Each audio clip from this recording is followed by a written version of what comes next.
So good evening and welcome everyone. Thank you all for joining RDN's Rural Allied Health Interactive Student Webinar.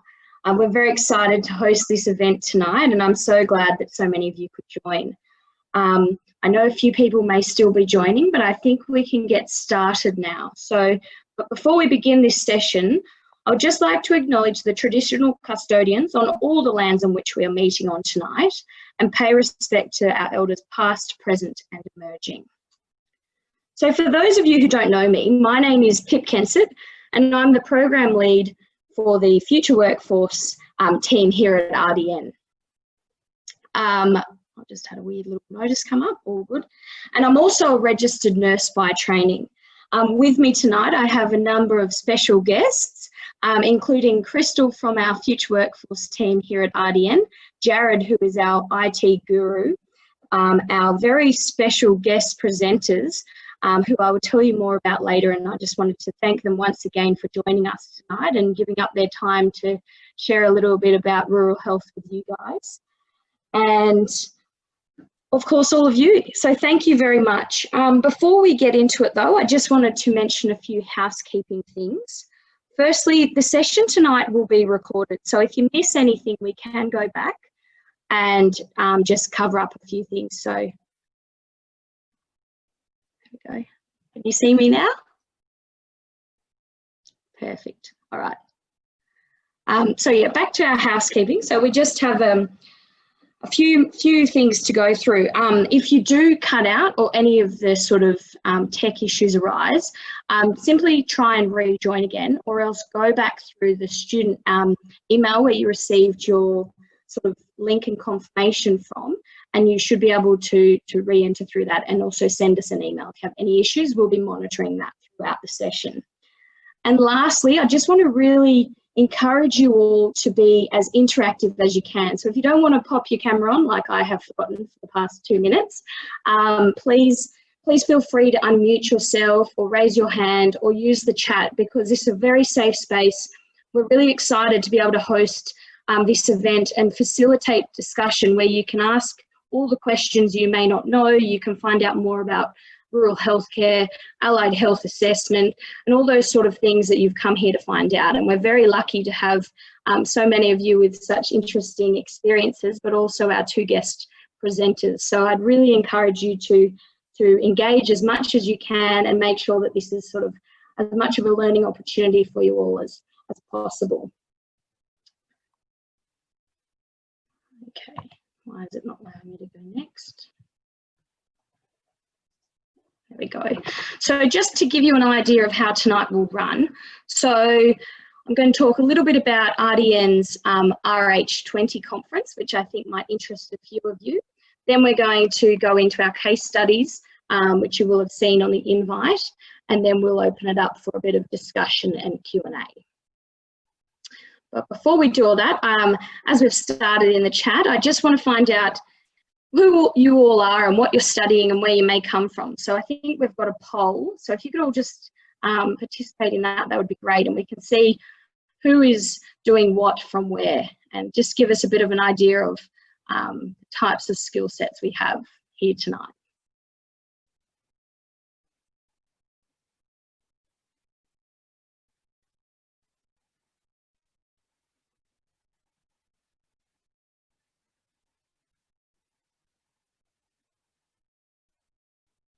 Right, so lots of OT, a few nutrition and dietetics. Give you guys a few more moments.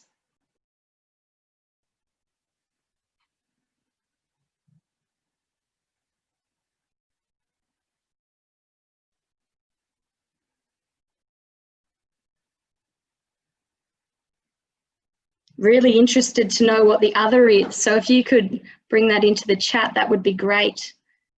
We couldn't fit all the options on the list, so hopefully yours is there, but I'm very excited to see what else is out there.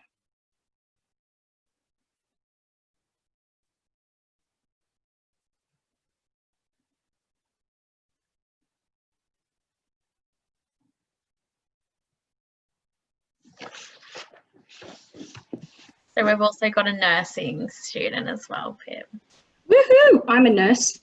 And medical science.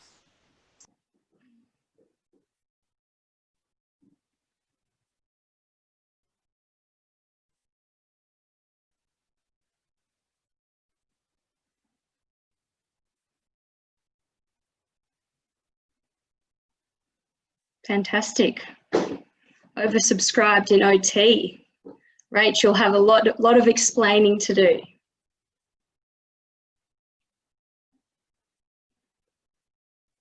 And feel free to pop in where you're studying as well. It's interesting to see where everyone's come from tonight and whether you're, gone home to the country or whether you're based in the city. Really great to get a bit of an idea who's here tonight.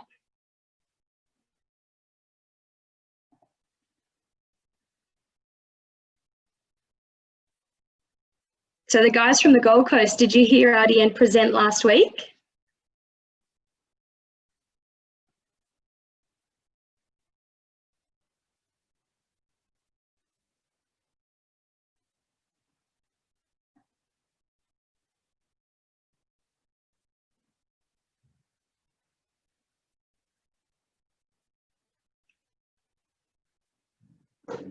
I'm sure we can get those slides to you, Karen, if you're keen to get them, because I think it was a really great presentation, probably really helpful for when you're entering the later stage of your degree as well. So if you're interested, just send me through an email.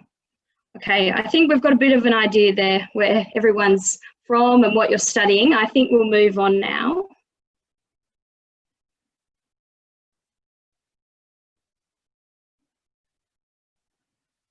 Okay, so as I said, RDN is hosting a Rural Expo conference this year, and it's essentially a way that we're bringing together rural health professionals and students during these really crazy times. So usually we run a face-to-face event. However, this year we're having a virtual RH20 conference and networking event. So for you guys as students, there is an opportunity to engage in all parts of the conference, whether that be allied health alone or delving into the sort of more holistic rural health areas, including some CPD and education. There may be networking events where you can chat to professionals already in the industry, find out what's happening in the rural health landscape, or simply join one of the sort of social events. And, I think there's a lot of really fun things happening, like Casey Chambers presenting and the Wiggles. So if you have a family and you want to bring the kids along, let us know, sign up, and we'll make sure that that can happen. So you can see the link there. I will pop it in the follow-up email and the survey next week, but it'd be a really great event. In particular, the Allied Health stream will have two sessions that I think might be of particular interest to most of you, and that is the Sarah Rural Generalist, so Allied Health Rural Generalist session, which will be spoken about in depth more closely next week, which will be really exciting with a presenter coming from them. And of course, another presentation by JCU looking at Allied Health Rural Generalism and how that relates to rural health and workforce solutions later down the track for you all. So I'd really encourage you to use this webinar as an opportunity to see if you'd like to engage with RH20, and if you have any issues signing up at all, do let me know. I believe it's free for students, but if there are any issues, just send through an email to the students' address or to myself, and we'll make sure you can attend. Okay, so I think it's time to introduce our special guests. So Eleanor and Rach, both very good friends of mine, have come on board tonight to share with you not only their experience, but also their background in rural health and lifestyle. So Eleanor is a speech pathologist and Rach is an OT, and they both work for Royal Far West. And I'll let them explain a bit more about their work and what that looks like. But essentially, they're both working in rural and remote paediatric practice and love what they do, and are really excited to be able to share with you not only their sort of approaches to rural healthcare, but how they work so closely with the multidisciplinary team and can think about assessment and sort of cases from across the whole age spectrum, as well as all clinical settings through this sort of multidisciplinary approach. And I think that's the real key thing to tonight's session is, although you all come from different disciplines and areas, but there is a commonality that we can sort of all come together and discuss our priority areas, but of course also find out what the areas are that you can collaborate with to make sure the best outcomes are achieved for the particular patient or consumer. So for me, coming from a nursing background, and I'm very excited we have another nursing student here, I think that we can definitely engage also, and I'd encourage you to definitely make the most of that and bring in your assessment and intervention ideas also. So I really encourage as much interaction as possible. Ask any question. No question is a silly question. And I'll hand over to the girls to get started. I'll just change over to our case study. Thanks, Elle and Rach. Thanks, Pip. Thanks for having us. Do you want me to go first, Rach, do my little spiel? Yeah. Right. So my name is Eleanor, and as Pip said, I am a speech pathologist and have been for the past 6 years. I actually studied at University of Newcastle, so it's awesome to see that there's a few people calling in from the same university.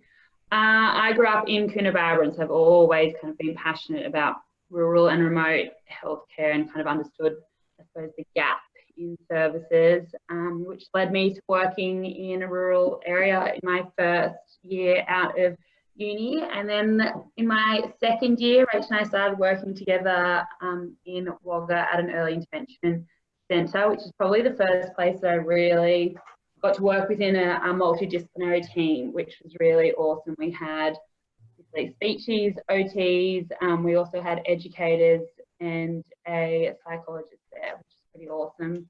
And pediatric physio as well. Oh, and physio, sorry. Thanks, Rach. And then from there, we ended up working again together at Royal Far West, and this is probably the most experience that I've gained from working in an MDT now that we also have paediatricians and psychiatrists. And so Rach and I both work on the kind of telecare program at Royal Far West, which is obviously very busy at the moment. So that's where we provide services through the computer, through mainly schools and a few community health, which is servicing a lot of New South Wales, Queensland as well. And then the other program that I work on is called PDP, which is the Pediatric Development Tool Program. And that is very NDT focused. We work collaboration, a lot of problem solving, it's a lot of assessment. These children come down to visit us in Sydney, and we, with a lot of, kind of like this is the case study that we would receive at Royal Far West, and we work together, problem solve, collaborate during the week to find out what's going on for this little kitty. We've got a social worker that will work with the family, and we each kind of have 1 to 3 appointments during the initial assessment, come together halfway through the week for a kind of catch-up case conference. What's everyone finding out? Actually, we just catch up at the start of the week as well. What's everyone going to do?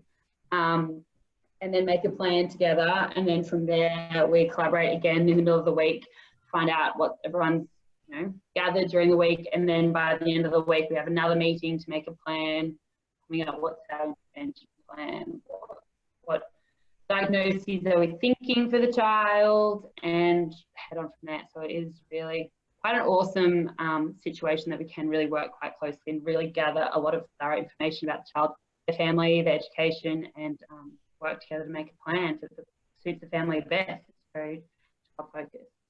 Anyway, I think that's all from me. Rach, if you want to talk about your experience. Yeah, so I'm Rachel and I'm an OT. I grew up around Hermidale, which is between Nyngan and Cobar, and studied OT at Sydney Uni. I've been practicing for nearly 5 years now, and my first job was in early intervention with Eleanor, and then my second job was community health up in Alice Springs, which was another MDT team.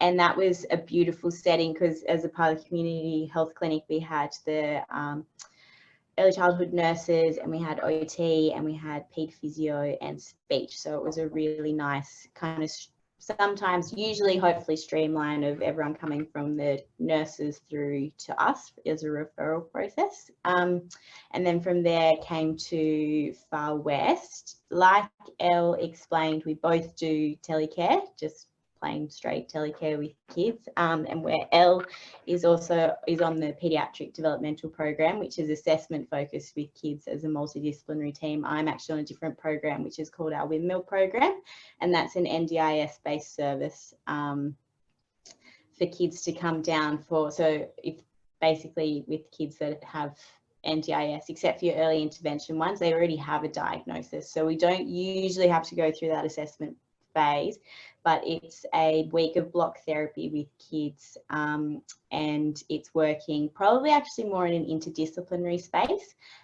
much more collaboration from an intervention and therapy point of view, and so it's a little bit different to the PDP program, but is still very much that collaboration, mainly between speech, OT and psych, and we kind of work with families to, usually families that are coming down on that program haven't had therapy services for, maybe ever, or really intermittent services based on what's available locally. And so it's usually setting families up to either come back again if that's what their plan allows for, or to go with ongoing telecare, or to help them link in with local services as well.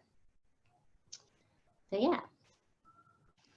Fantastic. Thanks, guys. That's really great. Does anyone have any questions at the moment before we get into the case study about either Rachel or Elle's sort of background or work at Royal Far West? If no one puts anything in the chat, I'll assume no. And I think we can get into the case study. So I'll just let you know, we're going to go through a case study, and then we're going to actually go into breakout rooms. And that will give you the opportunity to chat amongst yourselves about what you guys think you would do, and I'll give you a few leading questions in a moment, and Elle and Rach and Josie will be each in a sort of breakout room with you, and I'll pop in and out of different ones also. And it's just a few guiding questions, but really we're happy to just hear your thoughts and get you all chatting to find out what sort of things you might do, especially in the rural context. So I'll let Rach and Elle hand over now, but that's sort of how things will play out. If you have any questions, just pop them in the chat or unmute yourself, and we'll make sure we can cover those before we go into the rooms. Thanks, Pip. I think Elle's freezing a bit, so I might read it. So our case study, as you guys can all see, is Tom. He's 7 years and 4 months old, and he's from Trengy, which is out west of Dubbo. He's currently living at home with his parents, Scott and Julie, and his siblings, Emily, Andrew and Jack. So he's in year 2 at Trengy Central School, and he's been referred due to concerns with his attention, learning and behaviour.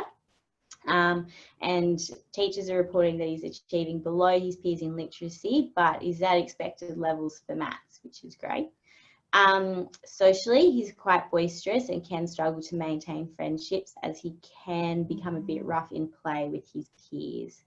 And he hasn't received any previous interventions. There's no family history of any previous diagnosis, but it was noted in the case history form that Tom's paternal uncle had undiagnosed learning difficulties. So the question we've got sitting there is what assessments would need to be completed with Tom, but I actually think it would be a greater discussion. I'm sure Pip's got questions to lead this further, but to think about this clinically for you within the profession that you're working towards, and the whole process that you would walk through with this family, working within an MDT team, and what you kind of bring to the table from your perspective.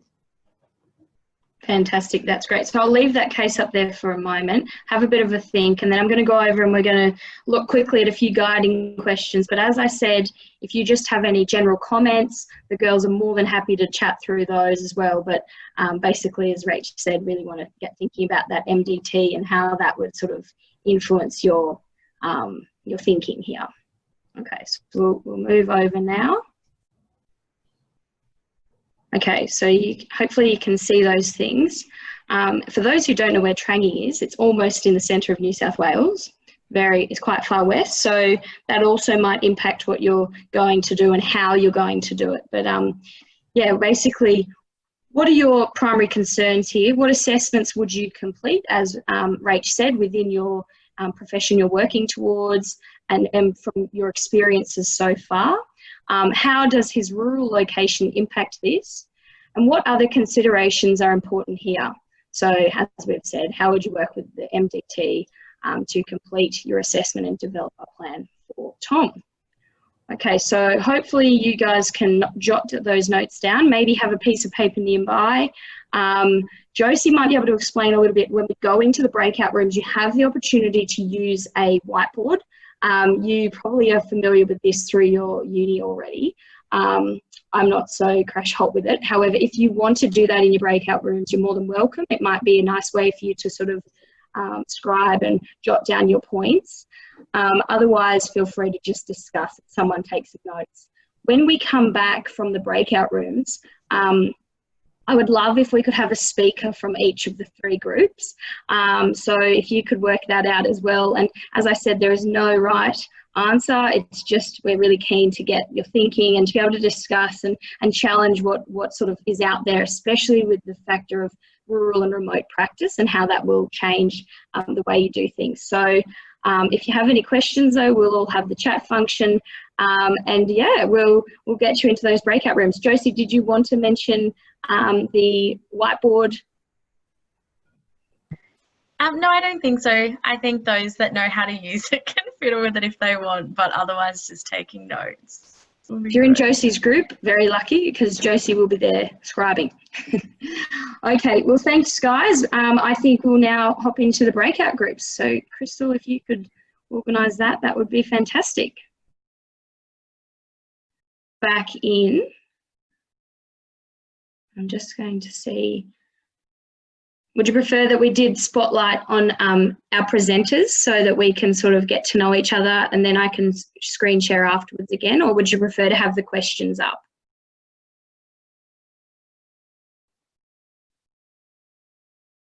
I like seeing faces, but I don't know what everyone else is feeling. Okay, great. Let's do that and then we can go back to the screen sharing afterwards. So let's start with Group A, your presenters.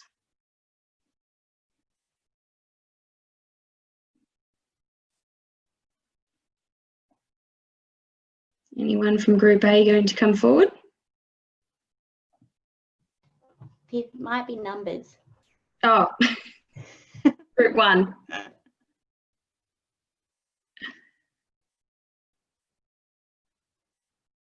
Okay, so Elle was in Group 1, Rach was in Group 2, and I was in Group 3.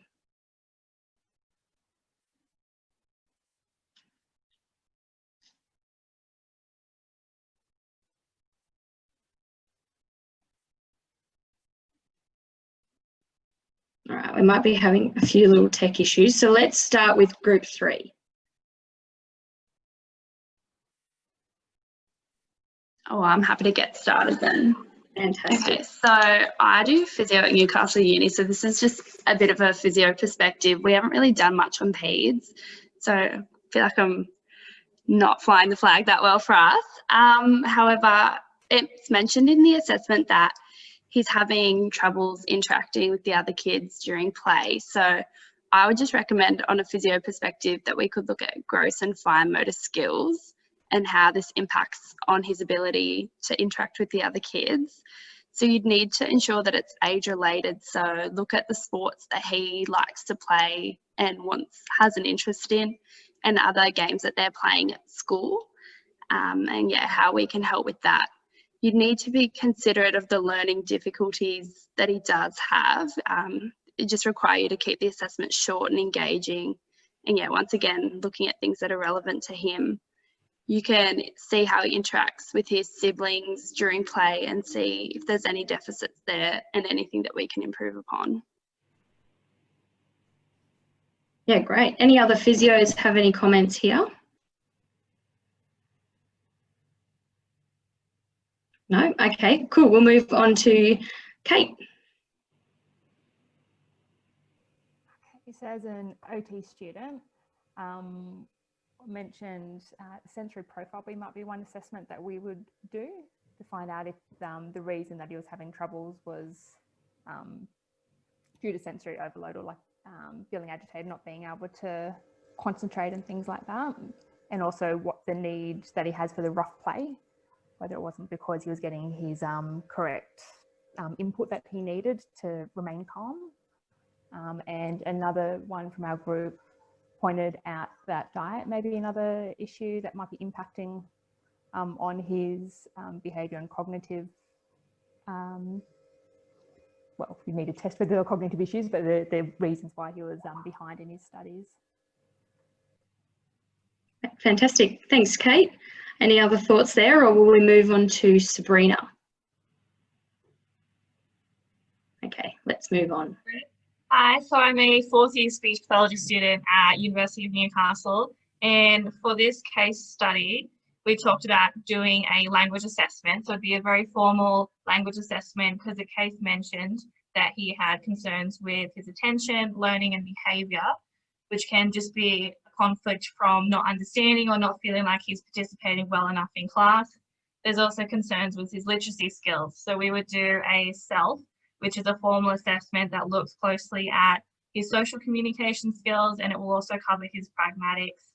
And then we can go over a literacy assessment to see how he's doing with that compared to his school-aged peers, and that will go into book reading, turn taking, and topic initiation to try and build onto those skills. So that's what we thought. Fantastic.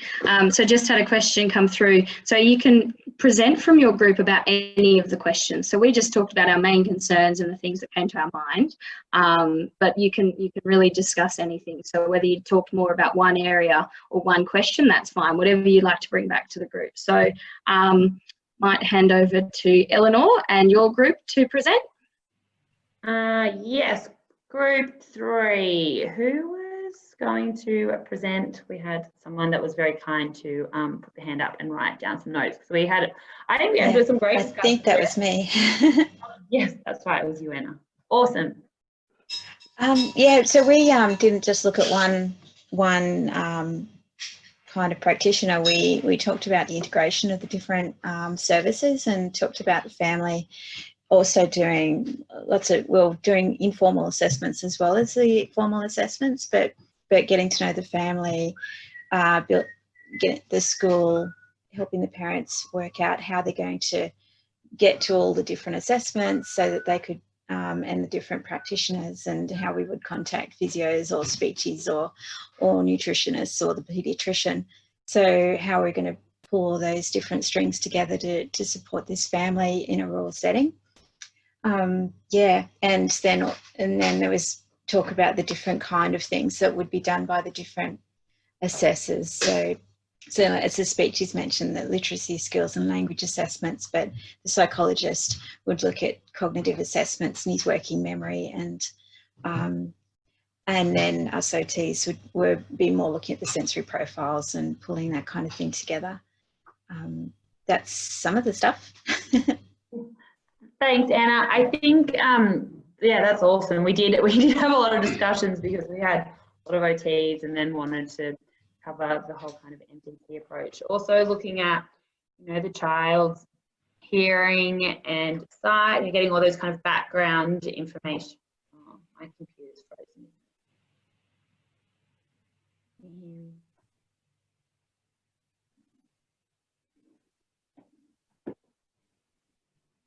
Okay. Sorry, I think we cut out there. Sorry. Yeah, we're looking at the child as a very big picture, the child and the family, looking into their, hearing as well as sight, and the family dynamic. Is there something else going on at home? Really wanting to unpeel what was going on for that little child and how we can kind of work together, whether it is going to be a diagnosis and what kind of strategies and things need to be put in place for the child and family. Also considering the mum has 3 other siblings at home, so what is an appointment going to look like, and what is going to happen with 3 other kiddies in a session, and it's tricky to leave them at home if you're travelling 45 minutes to an appointment, and then also looking at whether the rest of the siblings and if they have other behaviour concerns as well. I think that we covered. Is there anything else from group 3 that we discussed? Final call? No. We talked Okay. about wait lists and things as well. Yeah, so there can be a bit of a wait list when you're in rural areas, and then the expense for travel and that sort of thing as well. Yeah, that's great. It's good to really think about those considerations that are going to be perhaps, you know, inhibiting your normal sort of plan of care, and how you've got to sort of be a bit more sort of pragmatic and have some critical thinking about your practice as well. So that's awesome. Great. Anything else from your group, Eleanor? I mean, also looking at, because there are such long wait lists, and you know, whether choosing to go private, there's the funding side of it, just the cost of a session, the cost of assessments are so expensive, and really important for the local clinicians to communicate and really work with the family to keep them motivated, engaged, and empowered to find out what is really going on for kids. Cool. Okay. Rach, did you want to have a chat from the perspective of your group and some of the things you discussed, or some of your group members wanted to discuss? Yeah, I was going to actually ask, because we did have someone studying, Vanessa was studying nutrition and dietetics, and she had some really awesome points, and we hadn't heard really completely from that perspective yet. So I'm wondering if she'd be happy to share her ideas, just to throw you under the bus. Yeah, sure. Sorry. So Thank you. yeah, it's all right. I was wondering if there's another Vanessa in the group, but yeah. So yeah, so I'm doing nutrition and dietetics. So speaking from the dietitian point of view, we're thinking these kids might have some issue regarding settle down and actually eating, like finishing his meal at the table, and then we're thinking like doing a diet history and some physical examination in terms of the height and muscle strength will be important. And then also with medical health condition, if he might have some eating disorders or other issues in regard with his symptoms or condition, we might need other alien health professional to get involved, say for speech pathologists, to manage this issue together. And then yeah, and then we also talk about that we shouldn't get the assessment overlap, because the family can be very overwhelmed with the condition. A lot of health workers just like going around and ask a lot of questions as well. So yeah. Polly, you probably had the most, like, I don't know, you probably nearly took the notes for the whole group. Did you want to add anything else in? I think it's fairly well covered what we talked about. We just discussed more about specifically what assessments we might do from each discipline. That being the self from a speech pathology perspective, the bot from like a OT perspective, doing some cognitive assessment from psych perspective. Yeah, I don't think yeah, there was much else that we sort of covered. Yeah, and I can't remember now as well, but one of the other girls in the group covered off all kind of lots of the impacting factors for access, which your group seemed to have touched on as well.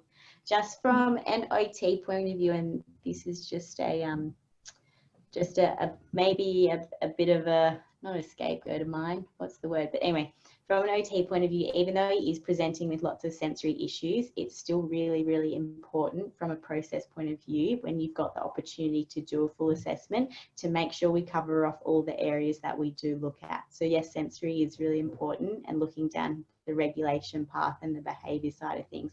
But don't forget to look at things like his visual motor integration skills and his fine and gross motor skills, because if those things are really tricky, he's not going to want to do his schoolwork, which then impacts that attention and concentration side of things as well. So it's just from within your profession, whether you're OT, speech, psych, whatever, it's making sure that when you have the opportunity to work as a team, that you bring as much of the information to the table as you can.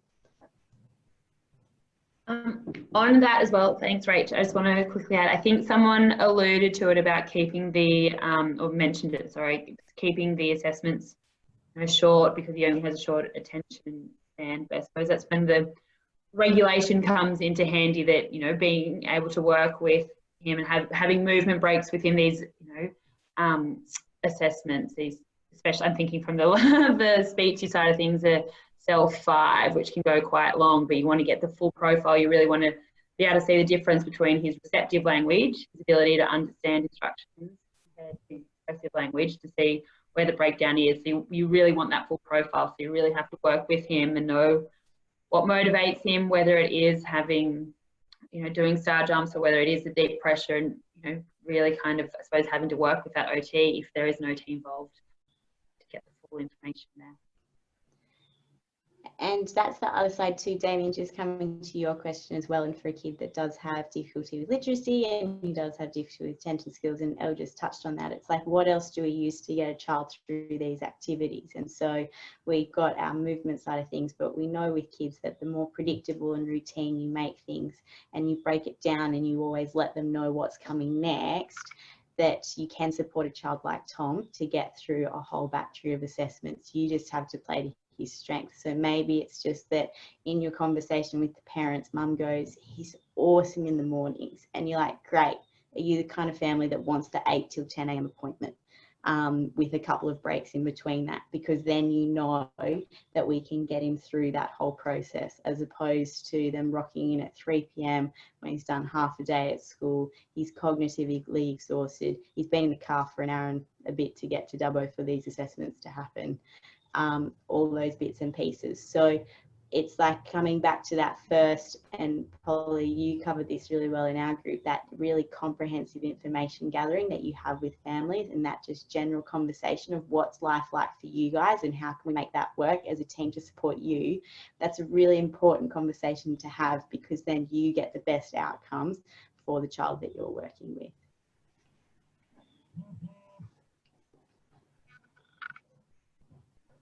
That's great. So we've got a really comprehensive overview there, and if anyone has any more sort of questions, please do pop it in the chat, because we've got a few more things that we just want to talk about. But what about, you know, the rural context and all the things we've touched on it? We've talked about he'll have to travel to Dubbo. He may have a visiting PT or OT occasionally, or he may have, you know, various sort of outreach services. However, what other things really make your role, whatever that may be, a little bit different because of the rural context here? Maybe Rach or Elle wants to give an overview, because everyone else might be a bit exhausted. I think my group had a really interesting discussion. I think this was great. It was about the inconsistency and the changes, and not just, you know, yourself and your teachers. So the difficulties in building relationship with, you know, your teacher. My internet's unstable again, but hopefully I can keep going. Yeah, so just the inconsistencies in building a relationship through the different dynamics, through your education, through your healthcare. Yeah, the magnitude of changes. Yeah, we discussed the funding, you know, access to services, the expense, the distance that is covered. So you can't just kind of duck around the corner to complete an assessment quickly. It's, you know, is it taking a whole day off school? Is it taking half a day off school? Is it, you know, are you bringing siblings with you? Do you have a grandparent close by? It's really thinking about the family situation as well. Rach, do you want to add on? I don't really have anything else to add to that. One kind of point we had in our team to add in, just from an ongoing service point of view, which you guys raised, he's at that really tricky age of being 7-4, which from a clinical point of view is it's harder, because if he was under 6, you could, even without assessment, you could just refer the family for an NDIS plan, because he's under 6 and he has enough areas of concern that he'd qualify for one. So then you've got some guaranteed ongoing support for a couple of, you know, for a little while, whilst the other assessment stuff's happening. But that's the tricky space that Tom's in at the moment, is that he really needs to get this assessment side of things happening, because we know that you can have anywhere between 4 to 12 month wait list. 6 months seems to be the magic number. And so we really need to make sure we really support the family to get the ball rolling. So it's really awesome when you've got school really on board to support rural kids to just keep going and keep knocking on the door of health professionals to get tricky things like this sorted. I think there's been some really interesting points raised in the chat here, talking about their limited choices and the family might not actually be able to build that relationship, and that is really tricky. Another thing that's sort of come to mind through my practice as well is, you know, there's a lot of visiting specialists, which is great, and we need more of them. However, they may not have the skill set required. And what if you have, you know, we talked about physio and what the physio can bring to this particular case, and Olivia did amazingly and adapted to make sure she could do her assessments. But what if Olivia is a geriatric physio who's worked primarily sort of in, you know, post-hip surgeries, and then goes and visits Trangie and there's a 7-year-old, you know, that's another consideration. I think it's quite a real one as well. So there's a lot of barriers, but I think the fact here is talking about how working in that MDT and utilising things like telehealth and the family and the school and all those other services can somewhat sort of remove these barriers and make sure that Tom gets the best care, or whoever this case is, so that these rural areas aren't sort of facing these challenges all the time. Because I think we probably will wrap up in a moment. So does anyone have any final comments or questions you'd like to bring up while everybody is, you know, engaging? And we've got Elle and Rach here to answer your questions. Feel free to use the chat. While you're thinking, when you joined tonight, I'm sure you all went to Rural Health Pro, which is RDN's sort of digital platform for the event, and a great place that you can not only sort of network and when you guys graduate, look up jobs and education and CPD and those sort of things, but it's also a really great space where you can share these, you know, ideas and discussions. And I really would encourage you, if you have got a few more thoughts about this, to go on to Rural Health Pro, join up to the student group or the allied health group, whichever you would prefer. Student group is a bigger body of students from all disciplines, whereas the allied health group is a mix of students and allied health professionals.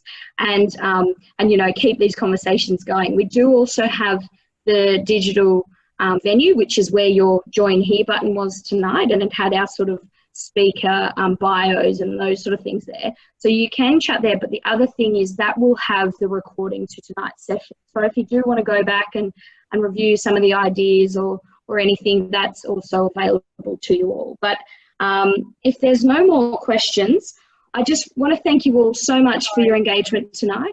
Oh, there is? Can I? Oh no, I've just got a comment. For next week, now that we've done this once, maybe a thought might be when the case study goes up is to have a think, if you're having a read through before, have a think as a clinician, like what everything to do with that case that you can bring to the table, like all the things, because I know next week I'm going to learn lots of stuff. And so then if you're a part of a team, what are all the things that you can bring to the table to support the rest of the team? Because when you think a little bit bigger picture like that, that's where you start to feel like you've got the, more like able to collaborate and have that bigger conversation about all the factors impacting. So that's just one comment for next week. Yeah, that's great. And we have got a few questions coming in. So before I do all my thank yous, we will go through these. So can you read those, Rach? That might be one aimed for you or Elle. Yeah, this one, Rach, about the cognitive assessment, that OTs can do them. I didn't realise that, Rach. Is that something that, are these the cognitive assessments for kind of rehab? Compared to a full... yeah, so a kid's cog would definitely be done by a psych, because they cover off lots of different areas around memory. There may be, OTs may be able to do it. I've never come across it. I know in a hospital setting we do things like a mocker and bits and pieces like that, which are shorter cognitive screeners, but from a peds setting, I haven't come across, but that's just, I haven't, you know, I just haven't come, I might not have just come across it, but as far as I know. And I know at Royal Far West, we do a lot of cognitive assessments, and it's always the WISC or the WIPSI done by the psychologist. It's very standardized compared to other children the same age. It's and to make diagnosis as well, those a child has to have those kind of cognitive assessments done by a registered psychologist. To answer that question. Cool. So before we go into the others, Vanessa, did you want to unmute and ask your question? Yes, please. Thank you so much. So I was thinking in terms of the health resources available for rural setting, what's the like what are the kind of health resources available? And then say for a public hospital or just generally hospital, what's the density being like? Because I've been spending probably a lot of time in Sydney here, and then it's probably like in your local district you have a lot of health resources available. There's GPs are everywhere, and mental health support, and then a lot of major hospital as well. So it might not be an issue for city, like the city resident, to get to a health professional or professors and then like get engaged for a long term. But I wonder how the what the rural setting going to be like. Really, really good question, Vanessa. I can start, and then maybe Rach and Elle might like to add something. So a lot of it depends on where you are. So rural health is very much a spectrum of regional, rural and remote. So in that you will have different densities. You'll also have very different demographics and health services. So you are speaking about sort of metropolitan settings, perhaps like somewhere like RPA or St Vincent's or John Hunter for those in Newcastle. But when you go further out, of course, there's going to be less people and the services will be smaller. But we do have a number of regional referral centres. So, for example, Dubbo, Wagga, Tamworth, just to name a few, and they are still quite large. So they will have a whole spectrum of specialist care through the sort of medical team, comprehensive allied health, not like you'd have in the city. Rach and Eleanor could probably speak more to that than me, but there still will be, sorry? So still within public health, Vanessa, it's still like a very similar setup to what you get within a Sydney public hospital. So you still have your acute medical service, and then you have your community medical service. Community-based allied health service, sorry, and usually they're in a separate building shoved somewhere down the back. But often what happens with your community health one in, like as Pip's saying, in your bigger centres, is that they end up doing quite a bit of travel to different areas. So an area like Trengy would be covered like by Dubbo. Lots of the little towns in around Wagga would be covered, by Wagga. So Cootamundra, to more of those kind of places, and then similar around Tamworth. So it's just it's a similar setup